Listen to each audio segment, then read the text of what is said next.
Hello, everyone. It's Mrs. McMaster, Real World Learning Coordinator here at the Career Center. Many of you know me because you probably have already turned in a training agreement so that you could go out on job placement instead of going to your senior lab in the afternoon.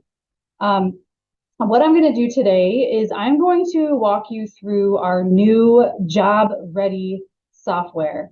And the purpose of this software and the reason that we're incorporating it here with all of you is that it is a much easier way for students and staff and employers to track work-based learning hours. Instead of students taking paper timesheets and paper employer evaluations to their employer to get signatures, this is now going to offer a digital avenue for everybody to get all of their paperwork signed digitally and emailed back to the instructor. So really, we're just hoping to streamline all the paper process and to make it a little bit easier on everyone that's involved in the job placement process. So I'm going to go ahead and just get started by just giving you some very basic instructions as a student on how you are going to access your specific account in the Job Ready software. And the reason that you're going to need to do this is because this is exactly how you are going to be submitting your timesheets. So the first thing you're going to do is you're going to go to our MCJBS dashboard, which everyone is, I'm sure, already familiar with at this point. You're going to scroll down to the very bottom here, and you're going to click on the Job Ready Work-Based Learning tile. It is going to drive you straight to the Job Ready Work-Based Learning homepage. So this is exactly what you should see once you click on that tile. You are going to click on the Sign In with Google button here, and you're going to be using your exact same school credentials to log into this software. Okay, so once you click on Sign In with Google button, you are going to see it will look like this. Now, a couple things need to happen before you actually can have access to this page. One, you need to secure a job in your career technical industry that you are studying here at the Career Center. Once you have secured that position, you then will need to start the training agreement process. So that is definitely still on paper at this point. We're hoping to digitize that for next year, but for now, this year, we're just we're continuing with that paper copy. So you're required to get all of the required signatures from that training agreement and have it filled out completely.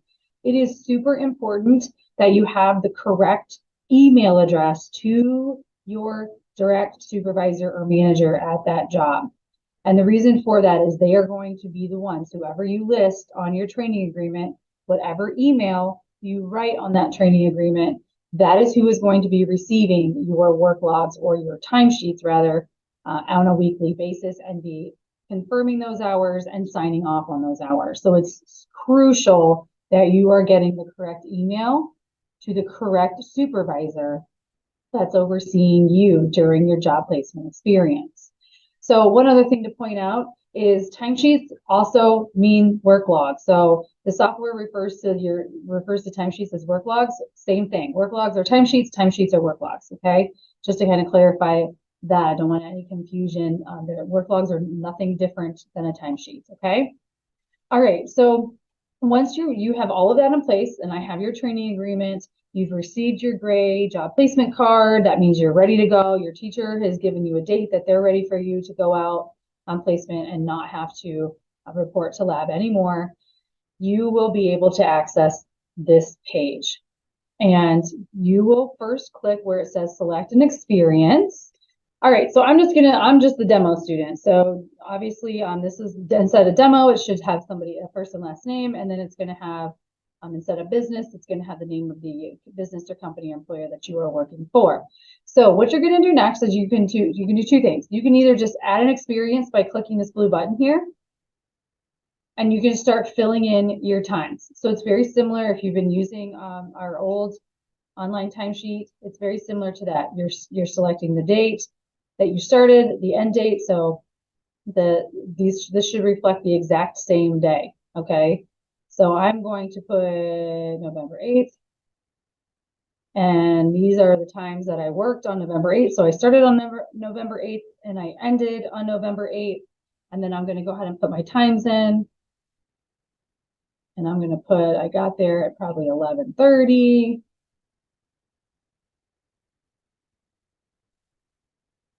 Okay, and then I ended at 6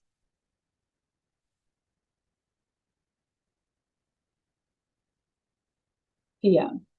Okay. Oh, sorry. There we go.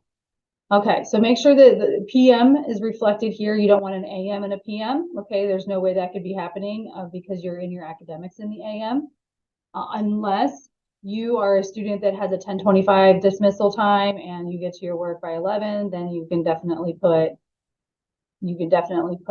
AM, which I put 11:30, so I need to make sure it's reflecting AM. Okay, your end time should always be PM. All right, so down here where it says description, basically what that's asking for is your reflection on the day of work. Okay, so let's say you're a teaching profession student and you went in, you worked 11:30 to 6 p.m. and now you have to reflect on the day. So a lot of times we like to know what is it that you learned during this experience, because that's the whole reason that you're out instead of in your lab. You're out working, is you're supposed to be learning something new. And so teachers really like to hear what it is that you are learning while you are out. That is also how they're going to give you a grade for the week. So you need to spend a little bit of time reflecting on your day. So as a teaching profession student, you might have assisted lead teacher with pre-K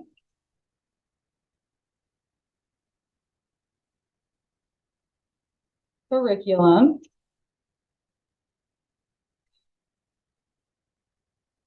during this experience. I learned how to run the PowerPoint presentation in my classroom. Okay, so that's just a very basic example. And look, it even spell checks for you, which is great. So you should definitely use that because it looks like I need to. Oh, and it's also going to throw in a Grammarly. Okay, so now I'm ready to schedule this event. You do not have to put anything for skills addressed. We're just not quite there yet in the technology. And you're just going to click schedule events. And you're going to see that it showed up here on Wednesday, 11/8. So I already have some that are pre-filled here. I'm going to save my changes. Okay, so now I'm ready to submit. Basically just confirm that your name is reflected here. Your employer name is also reflected here. So it'll look like this. You're going to click all the days that you worked. Okay, so this particular demo student worked 5 days a week. 1, 2, 3, 4, 5. Well, 6 days. Okay, so maybe they worked a day the week before, that Friday on the 27th, and then you're going to hit submit. The next thing it's going to ask you to do is to sign. So if you're on a Chromebook, you can sign with your finger, and there's going to be a green box. It's going to be extremely visible. You'll understand what I'm saying because it won't let me do it with a demo. There's going to be a green box, and that's where you're going to either type in your name or you can use your finger if you're on a Chromebook. And then you're just going to simply make sure that you hit submit. Submit will be a blue button at the very top of the page. And once you've done that, you're all set. Again, all of those submissions are going to go to your employer, and then they're going to go to your teacher. One additional document that will go to your employer is the employer evaluation. So they're going to evaluate you over the course of the week. They're going to sign off on your hours, and then they're going to hit submit, and it's going to go directly back to your teacher. Okay, so that is it as far as submitting your hours. Feel free to review the video again if you have questions, and definitely reach out to me if you have additional questions. I'm happy to sit down with anybody one-on-one or come into classrooms and help you out. That is all I have.